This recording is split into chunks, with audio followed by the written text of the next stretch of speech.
उनके सानिध्य में रहने का मौका मिला। झारखंड मैं 2012 में आया हूँ।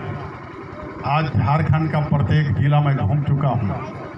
मैं 14 स्टेट के अंदर डॉक्टर बाबा साहब मानवर काशीराम के नाम पर इस देश में बाबा साहब ने जिस आंदोलन को शुरुआत किया 30 और 40 वर्षों के बाद वो विराम थी, उस विराम को मानवर काशीराम ने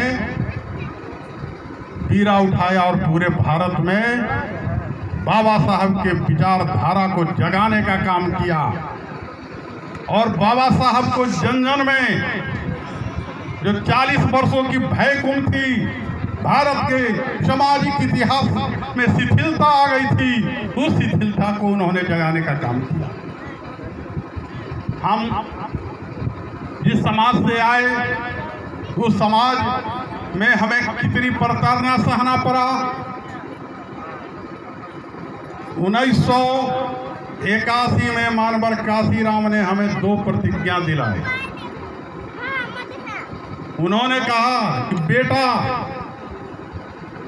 ये 2 प्रतिज्ञा लो, तुम बौद्ध मिशन के लिए काम करना, और दूसरा प्रतिज्ञा लो कि तुम कभी चुनाव नहीं लड़ना,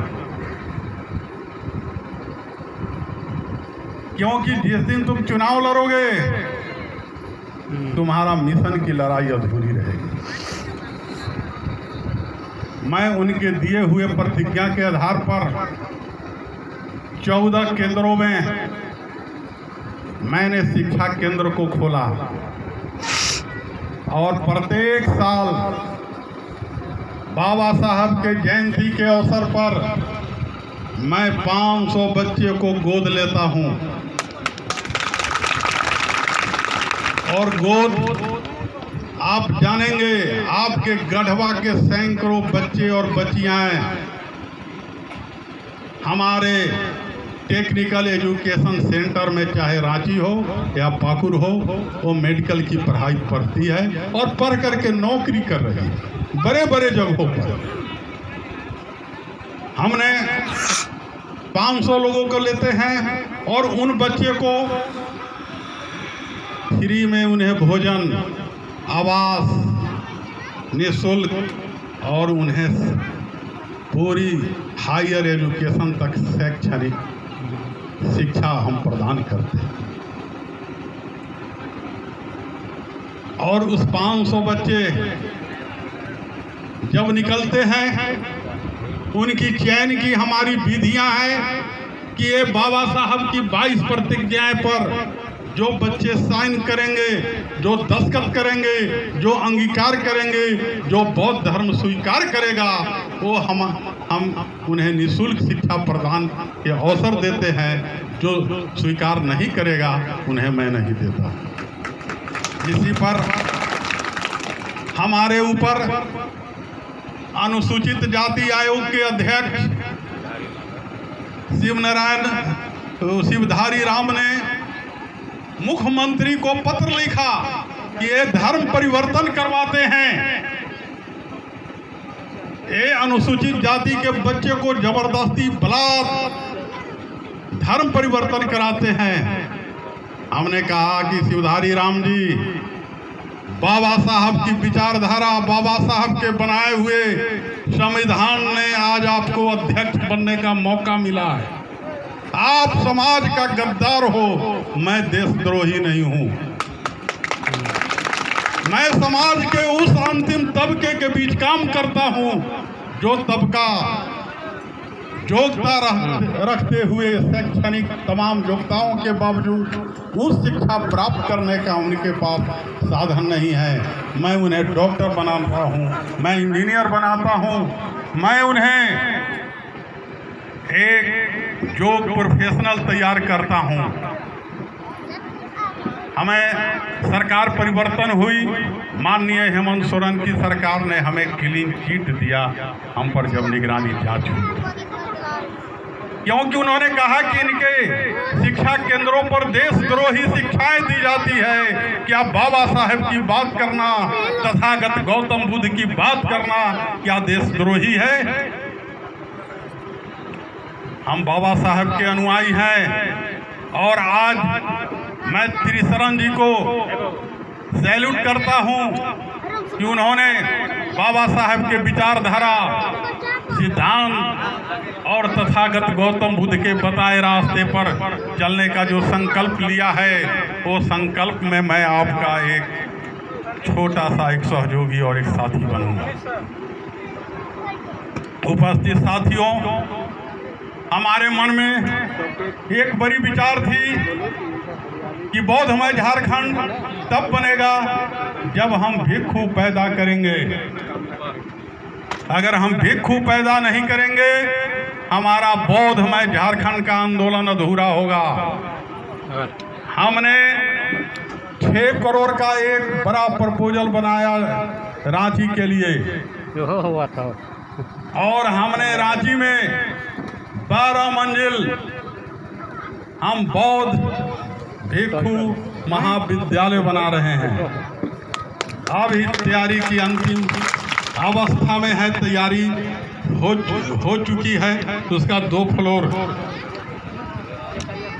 हम जब सोचते थे कि मैं अकेले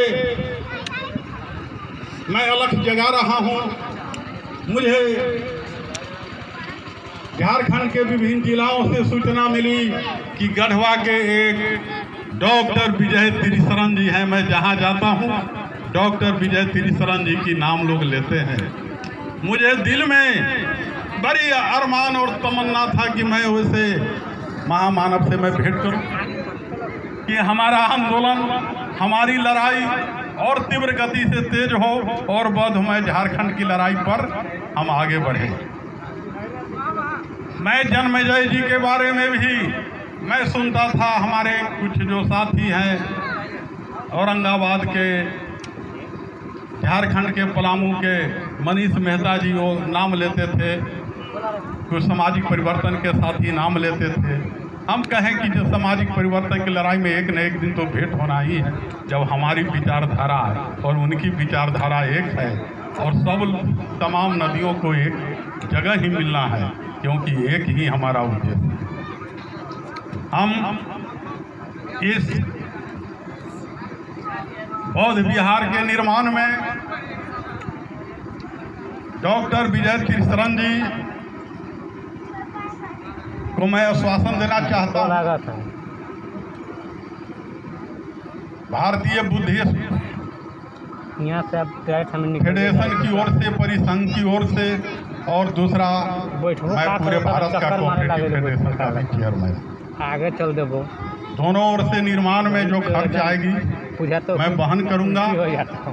1,51,000 रुपया की मैं सहयोग देता हूं और 1,51,000 अंतिम नहीं है। इसके निर्माण में, क्योंकि ये एक प्रेरणा का केंद्र स्थल होगा, लोग दूर से आएंगे देखने। बीच में भी जरूरत पड़ेगी हम और राशि हम देंगे। और मैं अभी हॉस्पिटल से निकला हूं, डॉक्टर साहब को पता है, डॉक्टर ने मना किया है कि इतनी लंबी दूरी पर आप नहीं निकलिए। जीवन मौत के संघर्ष करते हुए हम हॉस्पिटल में रहे हैं, ब्लड चढ़ा है। मैं कहा, हमारे बगल में बैठे हुए हैं मोहम्मद मंजूर जी, कहें कि सर कहाँ जाइएगा? हम कहें कि जाएंगे, मेरी अंतिम यात्रा भी निकलेगी। बाकी मैं निमंत्रण, एक अम्बेडकरवादी निमंत्रण को स्वीकार करता है। बाबा साहब की विचारधारा पर मैं आ गया। हमारे साथ देखिए कितने डरपोक होते हैं। डॉक्टर जन्मेजय जी ने कहा कि बाबा साहब बोलते थे कि मुझे खतरा ब्राह्मणवादी और मनुवादी लोगों से नहीं है, मुझे खतरा अपने पढ़े लिखे समाज के लोगों के। निमंत्रण झारखंड के joint cooperative registrar doctor CV Ranjan, Chandradev Ranjan ji हमारे साथ तो आए डाल्टेनगंज तक। डाल्टेनगंज के बाद कहते हैं कि जनेंद्र जी मुंदिरका जी थे बैठे हुए। मुंदिरका जी, हमारा फोन आता है कि कहीं अखबार में नाम निकल जाएगा तो हम सस्पेंड हो जाएंगे। मुंद्रिका जी हमारे बगल में बैठे हुए थे, उसी समय फोन आता है। हम कहें कि देखिए चंद्रदेव रंजन जी, आज आप पूरे झारखंड के ज्वाइंट रजिस्ट्रार नहीं होते। ये बाबा साहब का बनाया हुआ कॉन्स्टिट्यूशन है, इसके बदौलत आपके ऐसा समाज के अंतिम वर्ग का व्यक्ति जो आज पूरे झारखंड का ज्वाइंट रजिस्ट्रार बन के बैठा हुआ है, डर रहे हो? तुम्हें हमने रात्रि में बोला कि देखिए एक डॉक्टर जन्मजय जी भी आ रहे हैं, वो भी सरकारी सेवा में। आप डरते हो? एक सामाजिक बदलाव, आपको उस डर को खत्म करना होगा। समाज को अगर बदलना है, नहीं तो डॉक्टर जन्मजय जी ने कहा कि आपको उसी 1700 ईस्वी को याद करना होगा कि हमारी सामाजिक स्थिति क्या थी। 1800 ईस्वी को याद करना होगा कि हमारी सामाजिक स्थिति क्या थी।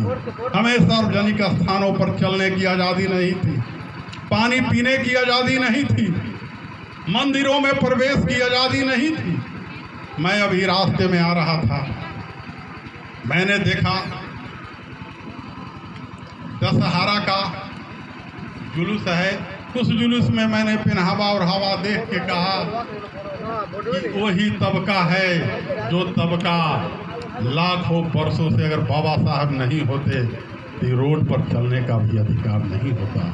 वही दशहरा का कलश उठा कर, क्या तुम उसी कलश को उठाओगे जिसने तुम्हें जानवर बनने के लिए बाध्य किया था? आज बाबा साहब ने तुम्हें कॉन्स्टिट्यूशन देकर तुम्हें स्वाभिमानी और एक इंसान बनने का रास्ता दिया। क्या उस रास्ते को खत्म करने का काम कर रहे हो? आज वो सारे प्रोग्राम को बंद करके इस प्रोग्राम में सम्मिलित होना चाहिए कि माथा पर कलश उठाकर, कलश उठाओगे तो उसके आगे 3 ब्राह्मण चल रहा था। क्या मुंद्रिका भाई? 3 ब्राह्मण आगे चल रहा था, वो मोटा मोटा एकदम किए हुए, जनेऊ धारण किए हुए। क्या उसी युग में और उसी शताब्दी में जाना चाहते हो? उसी नरकीय जीवन में जाना चाहते हो? धिक्कार है। तुम्हें आडंबर और पाखंड को छोड़ना होगा और तथागत गौतम बुद्ध के चरणों में जाना होगा और बाबा साहब के बताए हुए 22 प्रतिज्ञा को अपने जीवन में उतारना होगा। तुम समझो कि तुमको उतारने में शर्म आता है। मैं जिस समाज में पैदा लिया, मुझे कितना कष्ट हुआ होगा डॉक्टर साहब। मैंने शादी भी अपने समाज में नहीं किया और हमने कहा कि मैं बाबा साहब की विचारधारा में दम है कि मैं इतने बड़े पदों पर बैठा हूं, जिन लोगों विरोध करते थे आज मेरा पैर छूते। उस विचारधारा में दम है। वो विचारधारा, बाबा साहब कभी दलितों के लीडर नहीं थे। बाबा साहब महामानव थे और उनकी विचारधारा को केवल दलितों की विचारधारा में सिमटो नहीं। बाबा साहब दुनिया का एक महामानव, विश्व को बदलने वाला महानायक और बहुत बड़ा दर्शन शास्त्री, जिन्होंने हर विचारधारा को टच किया है। चाहे धर्म का सवाल हो, आपके सामने डॉक्टर विजय तिरसरन जी हैं, जिनकी रचनाएं धर्म पर पढ़ो, बाबा साहब के अन्य पुस्तकों पर, उनके विचारधाराओं पर। आज जिस दिन धर्म को छोड़ दोगे, पुनः पशुपत जिंदगी जीने के लिए तैयार रहना होगा। मैं अपनी वाणी को विराम करना चाहता हूं और इसको ऐतिहासिक स्थान बनाना है। बाबा साहब के अनुयायियों का यह तीर्थ स्थल बने, जहां पूरे झारखंड के ही लोग नहीं, अन्य प्रांतों के लोग आए और डॉक्टर विजय तिरसरन जी हमारे बड़े भाई हैं, जो बोलेंगे और आगे की घोषणा मेरे ओर से करेंगे। हम हर सहयोग देने के लिए तैयार हैं और हम चाहेंगे कि दिसंबर माह से कोई बड़ा कार्यक्रम यहाँ शुरू करें। उस कार्यक्रम में हम वित्तीय सहयोग देने के लिए मैं स्वयं तैयार हूँ। जय भीम, नमो बुद्धाय और भगवते जी के चरणों में साधु साधु साधु। अभी हम लोग अपने मुख्य अतिथि के विचार को सुने, जो सुनकर सारा चीज साफ साफ